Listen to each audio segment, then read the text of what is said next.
The hot iron trembled in Maya's hands, heat waves shimmering in the air. Her disabled mother-in-law cowered on the floor, trembling arms raised in defense. "I hate you," Maya hissed, her voice dripping with venom. "You with your slow walking and your shaking hands and your refusal to sign those papers."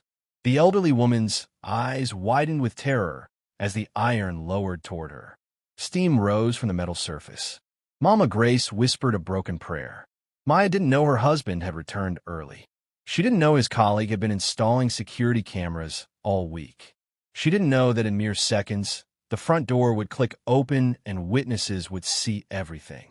The iron hung in the air between them, a weapon, a threat, a moment frozen in time before everything shattered.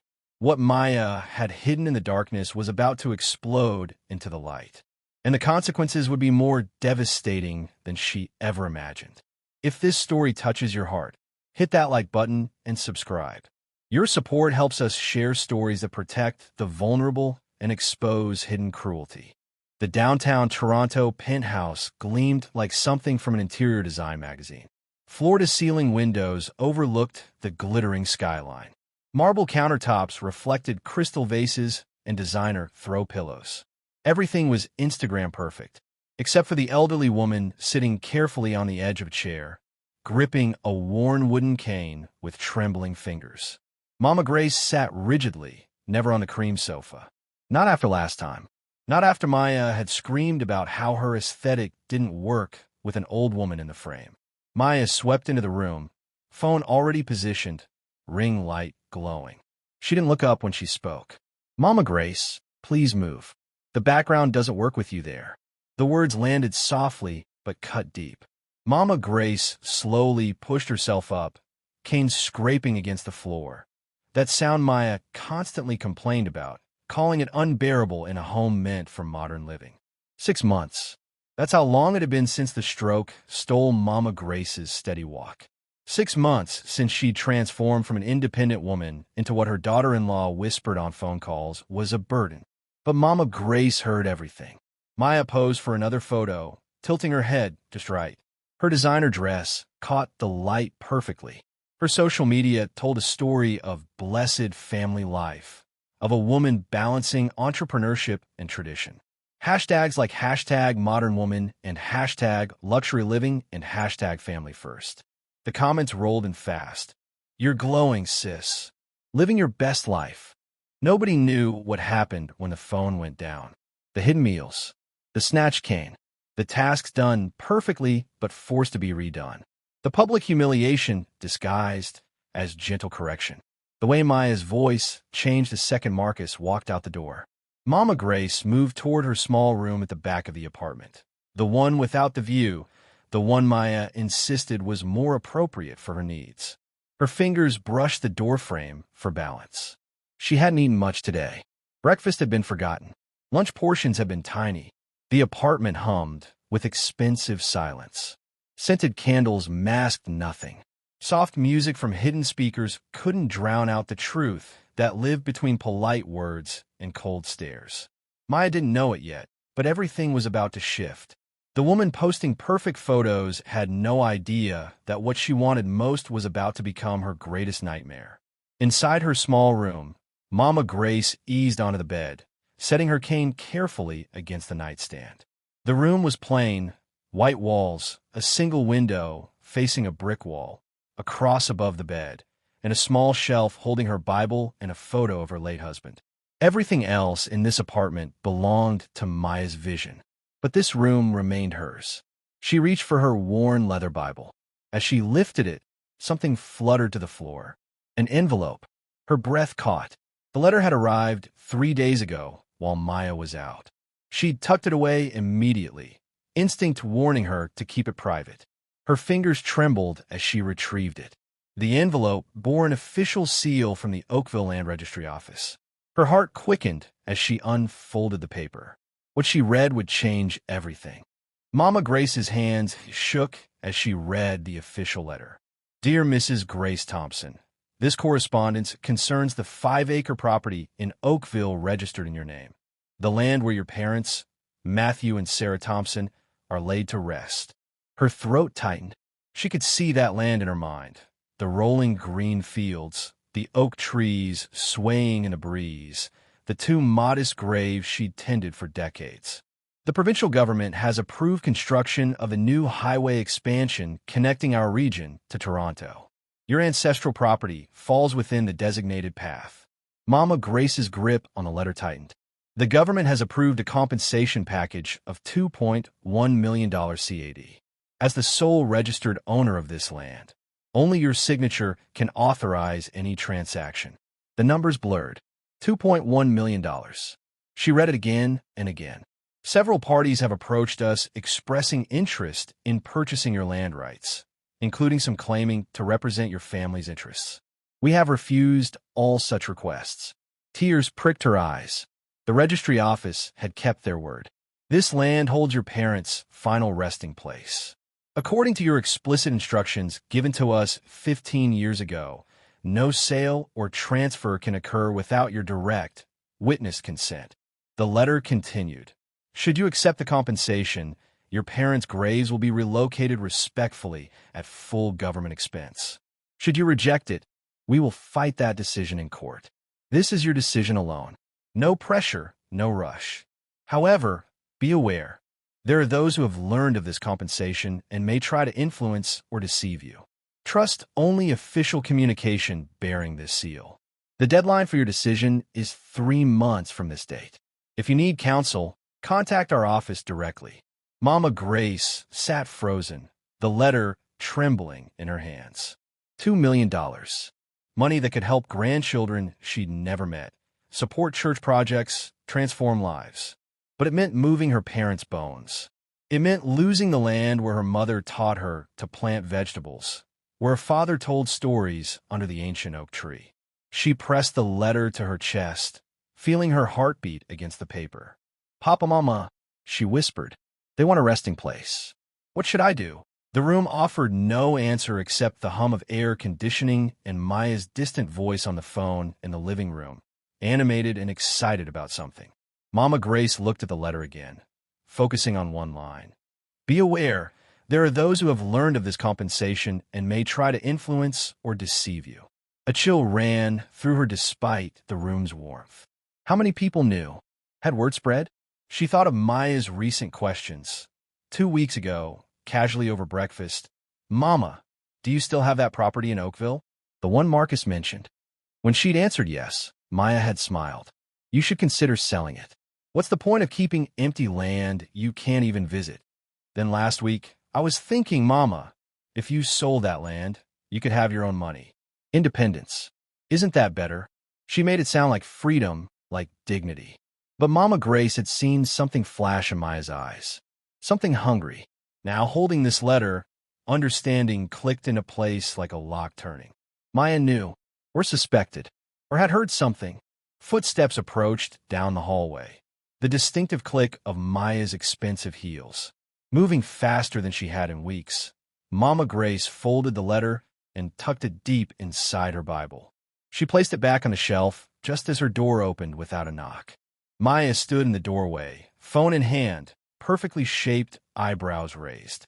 "Mama, were you talking to someone?" Mama Grace's voice came out steady despite her racing heart. "Just praying, dear." Maya's eyes scanned the room, landing on the Bible on the shelf, then moving to Mama Grace's face. "You look stressed. Are you feeling okay?" "I'm fine. Just tired."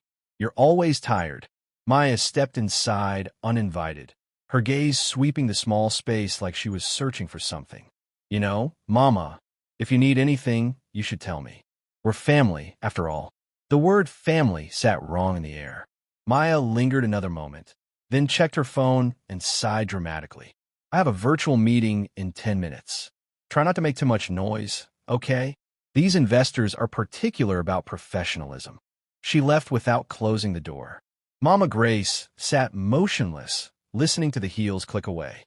Slowly, she crossed to the door and closed it softly, turning the small lock, something she rarely did during the day. Then she returned to her bed and clasped her hands together. "God of my fathers," she whispered, "you see everything. You know what is in that woman's heart." Her voice dropped even lower. I will not sell my parents' resting place for anyone's greed. Whatever comes, Lord, let your will be done. She sat in silence, feeling the weight of the secret she now carried. In the living room, Maya's voice floated through the apartment, all charm and confidence. Yes, we're expanding the luxury furniture line next quarter. We have some exciting funding sources opening up soon. What Maya didn't know yet was how far her obsession would push her. But Mama Grace knew one thing with absolute certainty. That letter would stay hidden, that land would stay protected, and whatever battle was coming, she would not surrender what her parents had left in her care. 6 months earlier, Mama Grace had been different. She'd been standing in her small apartment, stirring a pot of soup, humming an old hymn her mother used to sing. Then the wooden spoon slipped from her fingers. Her right arm went numb. The room tilted sideways. She remembered hitting the floor. Her neighbor's scream. The blur of the hospital. Doctor speaking too fast. And then Marcus's face above hers, tears streaming. Mom, you gonna be okay? I'm here. Her son. Her miracle child. The one she'd sacrificed everything to educate, selling portions of land to pay school fees, going without so he could have textbooks. The stroke had been mild. Doctors said she'd recover most function with therapy, but she couldn't live alone anymore. Marcus hadn't asked. He'd simply said, "You're coming to Toronto. You're coming home with me. My son, I don't want to be a burden." He'd taken her hands carefully. "Mom, you carried me for 9 months. You carried the weight of raising me alone after Dad died. Let me carry you now. Please." How could she refuse such love? But when they'd arrived at the gleaming penthouse 3 days later, Maya's smile hadn't reached her eyes. "Mama Grace, welcome," she'd said, embracing her stiffly. "We've prepared the guest room. It's small but comfortable." Marcus had frowned. "The guest room? I thought we agreed she'd take the second master." "Darling, the stairs are too steep for her condition. The back room is safer." And just like that, Mama Grace had been placed in the smallest room, tucked away like something hidden. The first month had been bearable. Maya had been careful, almost kind, performing care when Marcus was home, helping Mama Grace to the bathroom, bringing meals on time, even posting photos on Instagram, blessed to care for family #eldercare, #family first. But Marcus traveled constantly for his work as a corporate real estate consultant. His job kept him across the country for weeks at a time. When he was home, late meetings left him too exhausted to notice the small changes. The first incident happened in the second month. Mama Grace had been moving slowly toward the bathroom, leaning heavily on her wooden cane, the one her late husband had carved, the one that connected her to him. She'd set it down for just a moment. When she turned back, it was gone. "Maya, have you seen my cane?" Her daughter-in-law appeared, phone in hand, eyebrows raised. "Your cane? No, maybe you misplaced it. Memory problems are common after strokes." Mama Grace found it an hour later in the storage closet behind cleaning supplies, somewhere she'd never been. The next week, her meals started tasting wrong. Too much salt, so much her tongue burned. When she mentioned it gently, Maya laughed. "Mama, your taste buds are probably affected by your medications. The doctor warned about that, remember?" But Mama Grace wasn't taking any medications that affected taste. Then came the photos. Marcus's birthday celebration. Maya had set up an elaborate dinner, decorated the dining room, invited friends. She posed everyone for pictures, Marcus and her, their friends, even the caterer. "Mama Grace, why don't you rest in your room? All this noise must be exhausting." When Marcus posted the photos later, Mama Grace wasn't in a single one. As if she didn't exist. As if his mother hadn't been sitting 10 feet away, excluded from celebrating the life she'd given. Marcus hadn't noticed. He'd been too busy entertaining, too busy being the successful son everyone admired. But Mama Grace noticed everything. Late at night, lying in her small room, she'd think about the ancestral land, 5 acres in Oakville, where her parents were buried. Land she'd inherited as the eldest daughter. She could see it clearly, the 2 modest graves side by side, surrounded by oak trees. Her father, Matthew Thompson, who'd been a respected carpenter and storyteller. Her mother, Sarah, who'd taught her to cook, to pray, to stand firm. "That land is your inheritance," Her mother had told her before dying, "Never sell it. Never let anyone pressure you. Our bones rest there. It's sacred." Mama Grace had kept that promise for 40 years, through poverty, through temptation, through offers from developers. The land was all she had left of them. Last week, she called the registry office to confirm receipt of the compensation letter. She kept her voice low, thinking she was alone. "I received the letter. The money it's more than I imagined. But I need time to pray. My parents' graves. I cannot make this decision lightly. Take all the time you need, Mrs. Thompson. Just be careful. Word has spread. People will come with pressure. God will guide me. I thank Him every day for keeping greedy hands away from what my parents left me." She'd hung up feeling peaceful.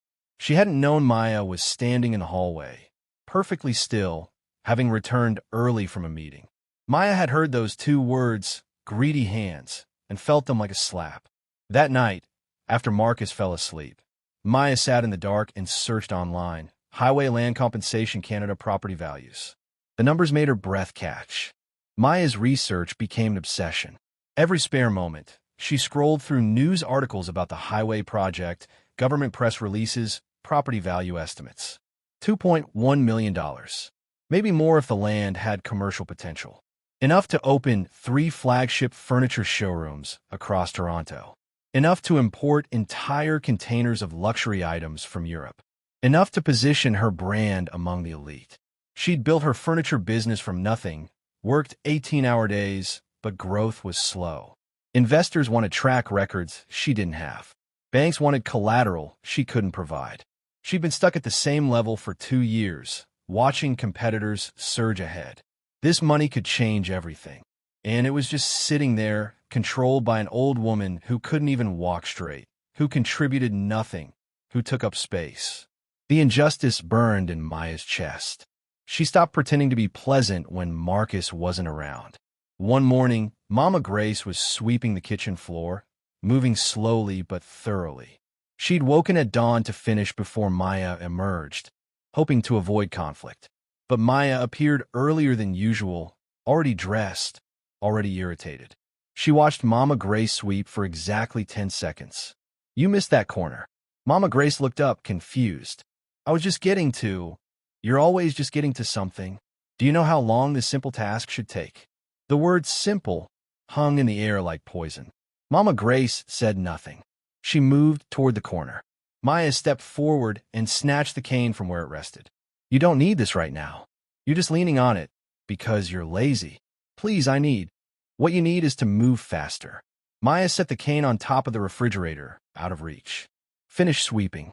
Then you can have it back." It took 20 minutes to finish while gripping furniture and walls for balance. By the time she was done, her legs trembled with exhaustion. Maya didn't return the cane until an hour later, tossing it carelessly. "There. See? You survived." The next day, Mama Grace folded laundry carefully, every item neat and precise. Maya inspected and frowned. "These towels aren't folded properly." "Do it again." "But I folded them." "Are you arguing with me?" Mama Grace refolded every towel with shaking hands. Maya inspected again. "The shirts aren't aligned. Start over." 3 times she made her redo the entire basket. Mama Grace began waking earlier, 4:30, 5 in the morning, to complete chores in the quiet darkness before Maya stirred. She moved through the apartment like a ghost, hoping that if everything was perfect, there would be no reason for anger. But perfection didn't matter. Maya found reasons anyway.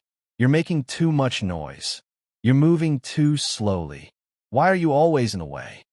Mama Grace responded with silence and prayer. She prayed while washing dishes, while folding clothes, in her room with the door closed. But Marcus didn't see. He came home late most evenings, exhausted from meetings. When he was home, Maya transformed instantly. One evening, Marcus arrived while Mama Grace was setting the table. Maya had just hissed at her to stop clattering the plates like a child. Her face twisted with irritation. But the second the front door opened, Maya's expression shifted like someone had flipped a switch. "Darling, you're home." She rushed to embrace Marcus, all warmth. "How was your day? Come sit. Mama Grace and I have been preparing your favorite dish." She was the perfect wife, the loving daughter-in-law. And Marcus, tired and grateful, saw only what she wanted him to see. Over dinner, Maya served Mama Grace first, a gesture that looked respectful but came with a barely perceptible slam of the plate. Marcus didn't notice. He was telling them about a difficult client, about contract negotiations, about upcoming stress. "They want me in Vancouver for the final phase," he said apologetically. "It's going to be at least 3 weeks, maybe 4. Mama Grace's spoon paused halfway to her mouth. Her stomach dropped. 3 weeks. 4 weeks alone with Maya. She looked up and caught her daughter-in-law's eyes across the table. Maya smiled, but her eyes glittered with something that made Mama Grace's blood run cold. "That's a long time," Marcus continued. "I hate leaving you both, but this contract is crucial. Mom, will you be okay?" Before Mama Grace could answer, Maya reached over and patted her hand, a gesture that looked tender but squeezed just a little too hard. "Don't worry, darling. I'll take excellent care of Mama Grace. We'll be just fine, won't we?" Her grip tightened. Mama Grace forced her voice steady. "Yes, we'll be fine." Marcus looked relieved. "I knew I could count on you, Maya. You're so good to her." Later that night, after Marcus had gone to bed, Mama Grace sat in her small room, hands clasped, staring at the cross on the wall. She heard Maya moving around the apartment, the clink of wine glasses, soft music she played when pleased about something, the hum of satisfaction. 3 weeks without witness. 3 weeks without protection. Mama Grace reached for her Bible and pulled out the letter hidden between the pages. She read it again by dim lamplight. $2.1 million. Government compensation. Her parents' graves. The land that connected her to everything she came from. She thought about Maya's questions, the sudden interest, the way her daughter-in-law's eyes had changed when she thought Mama Grace wasn't looking, calculating, cold, hungry. She folded the letter carefully and tucked it back, then placed the Bible under her pillow. "God of Abraham, Isaac, and Jacob," she whispered into darkness. "My son is leaving. I will be alone with a woman whose heart has turned to stone. Protect me. Give me wisdom." Her voice cracked. "And please, Father, let Marcus see the truth before it's too late." Down the hallway, Maya stood at her bedroom window, looking out at the glittering Toronto skyline, a glass of wine in her hand. 3 weeks. More than enough time. The old woman would sign those papers, would give consent for the land sale, would hand over access to that compensation money. One way or another. Maya had been patient long enough. She'd played the beautiful wife, the respectful daughter-in-law, the perfect hostess. She'd smiled through the inconvenience of hosting an elderly stroke victim who moved too slowly and needed too much care. But patience had limits, and hers had just run out. She took a long sip of wine and smiled at her reflection in the dark window. Soon, everything would change. The universe was finally aligning in her favor. Marcus left on a Tuesday morning, his suitcase packed, his face apologetic as he kissed his mother's forehead. "I'll call every day, Mom. If you need anything at all, you tell Maya, and she'll help you reach me." Mama Grace held his hand, memorizing the warmth of it. "Go well, my son. Do your work. Don't worry about me." Maya stood beside them, playing her role perfectly. "Safe travels, darling. We'll be fine here, won't we, Mama?" The door closed. His footsteps faded. The elevator dinged. Then silence. Maya turned slowly, and the smile dissolved from her face like sugar in hot water. "Let's get something clear," Maya said, her voice stripped of all pretense. "He's gone, which means for the next 3 weeks, you do exactly what I say, when I say it, how I say it. Understand?" Mama Grace said nothing. "I asked you a question. I understand." "Good." Maya gestured toward the living room. "This entire apartment needs to be cleaned. Start with the windows. All of them. Then the floors, then the bathrooms. I want everything spotless." Mama Grace looked at the floor-to-ceiling windows stretching across 3 rooms. "I will do my best." "Your best isn't good enough, but you'll do it anyway." It took all morning and most of the afternoon. Mama Grace's arms burned from reaching. Her legs shook from standing. Her back screamed with every bend. She had to stop frequently, gripping furniture to steady herself, breathing hard, fighting dizziness. Maya inspected each window with her phone's flashlight, finding streaks, finding spots, making her redo sections over and over. You missed the corner. Again. I can still see smudges. Again. Are you even trying? By the time Mama Grace finished, the sun was setting and she hadn't eaten since a small breakfast hours ago. She made her way to the kitchen, hoping to prepare something simple. Maya was already there, plating her own dinner: pasta, grilled vegetables, salmon. The aroma made Mama Grace's stomach clench with hunger. Sit, Maya said. Mama Grace lowered herself carefully into a chair. Maya placed a plate in front of her. A single scoop of rice. 3 beans. Nothing else. Mama Grace stared at it. The elderly don't need much food, Maya said, cutting into her salmon. Your metabolism is slow. This is actually better for your health. I haven't eaten since. Are you questioning me? Mama Grace looked at the tiny portion, then at Maya's full plate, and understood this wasn't about health. This was about power. She bowed her head and whispered a prayer over her meager meal, then ate slowly, trying to make it last. The days blurred together. Each morning brought impossible tasks. Each evening brought smaller portions, barely enough to sustain, just enough to survive. Each night brought exhaustion, so deep that even prayer felt like labor. She grew weaker. Her hands trembled more. Her legs felt like they might give out at any moment. But she didn't break. Late one night, unable to sleep from hunger and aching muscles, Mama Grace sat on her bed with her Bible open. She pulled out the letter, unfolding it with careful fingers. $2.1 million. Her parents' graves. The land of her ancestors. She pressed the letter to her chest and closed her eyes. Papa, Mama, she whispered. You see what is happening here? You see what this woman wants from me? Tears slipped down her weathered cheeks. They want what you left me. They want to dig up your bones for money. Her voice broke. But I will not betray you. I will not let greedy hands profit from your memory. Even if she starves me, even if she breaks my body, I will not sell my lineage for her vanity. She folded the letter and kissed it, then tucked it back between the pages. Give me strength, she whispered. Just a little more strength. The confrontation was coming, and when it did, it would change everything. 2 days had passed since Mama Grace refused to sign consent forms Maya had shoved at her. 2 days of smaller portions, sharper words, crueler tasks. This morning, Maya had walked past her in the kitchen without a word, taking coffee and pastry to the living room, leaving nothing for Mama Grace. I already fed you, Maya said when she dared ask. Don't you remember? Your memory really is going. But there had been no breakfast. Mama Grace's stomach knew it. By mid-morning, Maya was preparing for an Instagram live stream, a product showcase for her new luxury fabric collection. She'd been talking about it for weeks. The fabric lay spread across the dining table, rich burgundy with gold threading, the kind of material that cost more per yard than most people earned in a month. Maya had been photographing it from different angles, testing lighting, arranging props. I'm going to change, she announced. Don't touch anything. She disappeared into her bedroom. Mama Grace stood in the doorway, looking at the scattered fabric. The laundry basket sat nearby, full of clothes needing folding.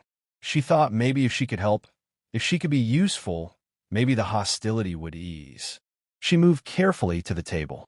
The fabric was beautiful, the kind her mother would have admired. She reached for a piece that had slipped toward the edge, thinking only to straighten it. But her hands trembled. They always trembled now. Worse since the reduced meals, worse since the constant fear. The fabric slipped through her fingers like water.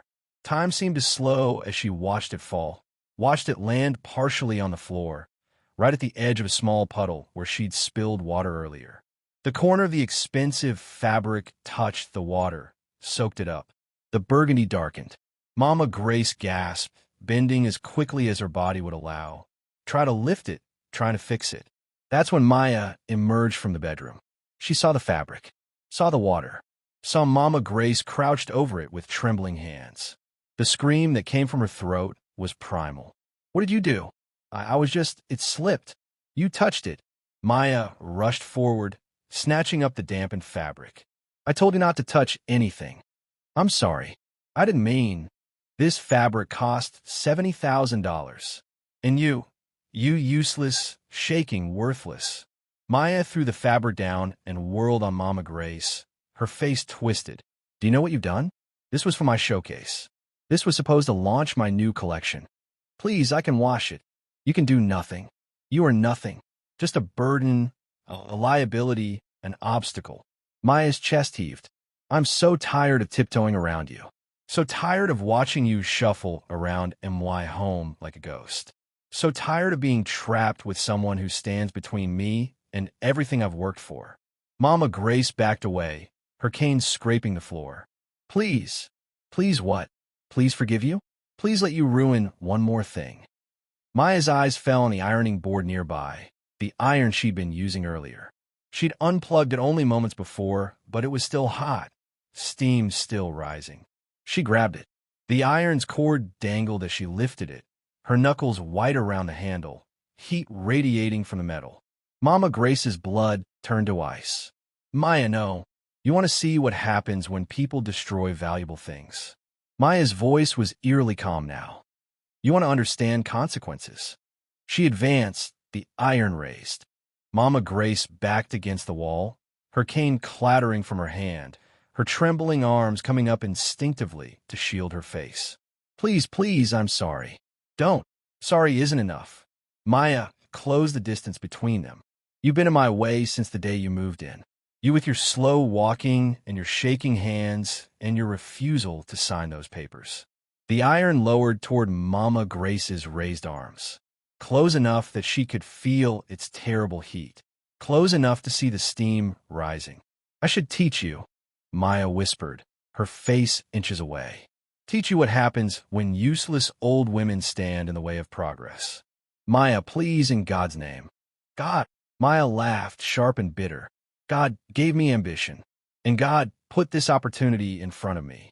If you won't get out of the way willingly. She shifted her weight, pushing Mama Grace down. The elderly woman fell, her weak legs giving out, her body hitting the floor hard.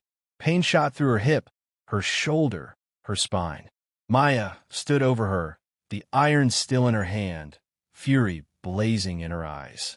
Mama Grace looked up at her daughter-in-law, at the hot iron poised above her, and saw nothing human looking back. Please, she whispered one more time, her hands raised in desperate, trembling defense.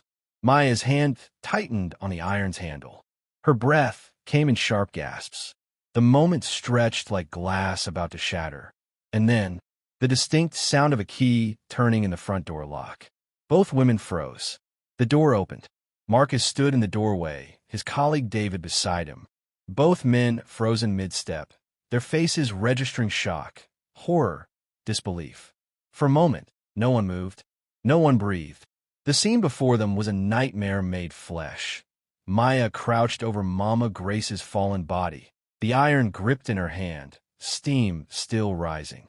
The elderly woman on the floor, hands raised to protect her face, terror written in every line of her body. What? The word died in Marcus's throat. Maya's head snapped toward the door. Her eyes went wide. The iron slipped slightly in her grip. Time restarted. She stood quickly, too quickly, stumbling slightly, her breath coming in gasps. The iron clattered onto the ironing board. Her hands flew to her face, then dropped, then rose again as if she couldn't figure out what to do with them. Oh, Marcus! Her voice pitched high, shaking. Thank God you're home. Mama fell. She reached for the iron in. But Marcus wasn't listening. He was already moving, crossing the room in 3 long strides, dropping to his knees beside his mother. Mom, are you hurt? His hands hovered over her, afraid to touch, afraid of what damage he might find. Mama Grace stared up at him, her mouth opening and closing soundlessly. Tears streamed down her face. Her entire body shook. Did she burn you? Mom, talk to me. Where does it hurt? He checked her arms first. The skin was red, but not blistered. Then her face, her hands, looking for marks, for burns, for evidence. She fell. Maya said again, louder, stepping closer. I was ironing, and she came too close and lost her balance. I was trying to help her up when you came in. Help her. Marcus's voice was quiet, dangerously quiet. He didn't look at his wife. His eyes stayed fixed on his mother's terrified face. This is what helping looks like. You don't understand, Maya started. Then make me understand, Marcus said, still not looking at her. Why my mother is on the floor? Why she's crying? Why she looks at you like? He stopped, swallowed hard. Because the look in his mother's eyes when she glanced at Maya wasn't confusion. It was pure, primal fear. The kind that doesn't come from one incident. The kind built over time. Marcus! David's voice cut through the tension, quiet and careful. I think you need to see something. Marcus looked up. His colleague stood near the entrance, phone in hand, his expression grave. What? David glanced at Maya, then back at Marcus. Your home security system. The one I helped you install 6 months ago. Remember it backs up to cloud storage automatically? Maya went very still, the color draining from her face. It's motion activated, David continued. Triggered by loud noises or sudden movement. It's been recording all week. Recording what? Marcus's hands were gentle as he helped his mother sit up. David pulled up an app on his phone. Everything that happened in the common areas, including what happened just now, and what's been happening for the past several days. That's an invasion of privacy, Maya's voice cracked. You can't just. It's his home, David said firmly. His security system. His right to review it. Marcus carefully lifted his mother, his strong arms supporting her weight as if she were made of glass. She clung to him, still unable to speak, sobs catching in her throat. He guided her to the cream sofa, the one she'd been told not to sit on, and lowered her down gently. Mom, he said softly, crouching in front of her, I need you to tell me the truth. Did Maya hurt you? Mama Grace's mouth trembled. She looked at Maya, then at her son, then at the floor. It's okay, Marcus whispered. I'm here now. Tell me. The fabric, her voice cracked. I dropped the fabric. She was angry. She took the iron. She said she would teach me what happens when useless old women get in the way. That's not what happened. Maya stepped forward. She's confused. Her memory. Show me the footage. Marcus stood, turning to face his wife fully. His expression was controlled, but something dangerous lurked beneath. Show me everything. From the beginning. As David moved to connect his phone to the television, Maya backed toward the door. Marcus, please. You have to understand the stress I've been under. Don't move. He didn't raise his voice. Didn't need to. You stay right there. She froze. The TV screen flickered to life. David pulled up files. The system saves clips when triggered. Maybe we start with today, then show everything else. Start with today, Marcus agreed. Then show me everything else. The footage played. Every moment captured. The fabric falling. Maya's rage. The screaming. The iron lifted. The advance. Mama Grace pleading. The push. The elderly woman on the floor. The iron poised above her. And Maya's voice, crystal clear. I should teach you what happens when useless old women stand in the way. The room filled with terrible silence as the footage ended. Marcus stood motionless, staring at the screen. When he finally spoke, his voice was barely above a whisper. Show me everything else. Every recording. Every day since I left. This is it. The final confrontation. Like, subscribe, and watch justice unfold. What punishment does Maya deserve? Drop your thoughts below. Thank you for watching. See you in the next story.